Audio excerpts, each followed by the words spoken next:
It's Jason Abraham, Shadow Teacher, and I wasn't planning on making a video today, but looks like I'm on the edge of a hurricane, and the winds are blowing, and the energy is just crazy up in the sky right now. And Yvonne, the color puncturist who I see, she was telling me that astrologically things are just simply super intense right now, and I feel it. I fucking feel it. And I could feel things stirring in me. I'm doing things I've never done before, taking chances, making choices I have never fucking done in my life. In a previous video, I mentioned a failed CE5, Close Encounter of the Fifth Kind 5, and the way I spoke of the CE5 was that it was a failed CE5, that there was a misalignment, and due to this misalignment, our imagination projected onto the planet Jupiter something that was not there. But after sitting with this a few days, I realized that this CE5 was not a failure. In fact, it was a great success. I don't know if you remember the great conjunction of Saturn and Jupiter, and many astrologers said there's two separate timelines. There's going to be the timeline of Saturn and the timeline of Jupiter. And during the CE5, I felt a connection. I was the one who saw this planet show up right after, and I felt a connection in my heart space with what was out there in the cosmos. And Jupiter, according to the old Roman polytheistic beliefs, was the chief god, was the god, the supreme god, the god of sovereignty, the all-sovereign god of the universe. And one of my mentors said that Jupiter is also about the personality. And again, there was a misalignment with me and the other person who I did the CE5 with.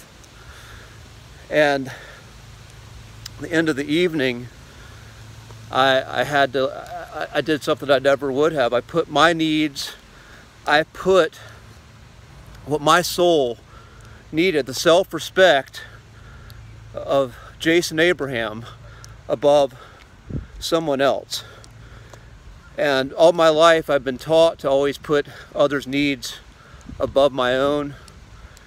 And this is a pattern that brings me great pain, because I've done it.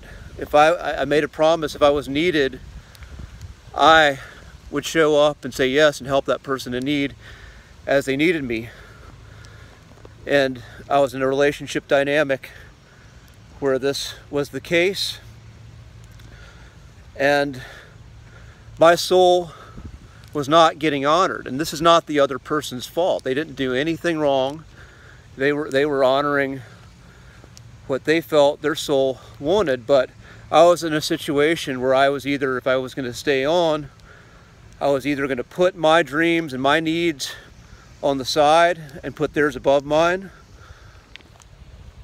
or I was going to say yes to me, and I would have to step out of that dynamic, step out of that energy, step out of holding space for this other person, so that what I truly need can enter into that space. And it was hard to do. I second guessed myself. I wondered if I was being cruel and unfair, but what that person was getting from me, they don't need me for, and they're going to be okay. And again, there's no resentment there on my part. And so I had to do it. And I felt, again, there was something in my heart at that moment where I knew it was time to step up and walk away. There was something that was bigger than me that was saying yes, yes to my own soul. And these shifts have been happening to me ever since the year 2020, these big shifts of stepping forth and just realizing how short our time is on this planet, and that if we're spending time dancing around the whims of others and denying the authentic calling of our own soul and the authentic needs of our own soul, then our life is going to go by just like that, and we'll know, that time won't be back.